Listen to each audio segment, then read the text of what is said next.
Hello friends, welcome to our YouTube channel friends. In this video, I am gonna tell you about how to use app cloner dual applications like WhatsApp, Facebook. If you want to make the dual applications, like if you have one Facebook and you want to create another Facebook for the another account or WhatsApp for another account, how you can enable that. So first let's click on the settings. Now you have to click on search. You can write even, you can find that here it is, the app management also. So it is not showing here the app cloner, you can see. So let's click on the search and write here app clone, or you can write clone apps. So here it is, the X clone friends.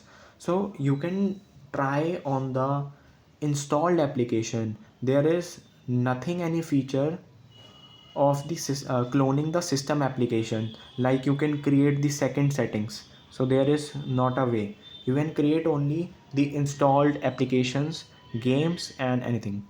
So I'm creating the Facebook one. So you can now, it is installing.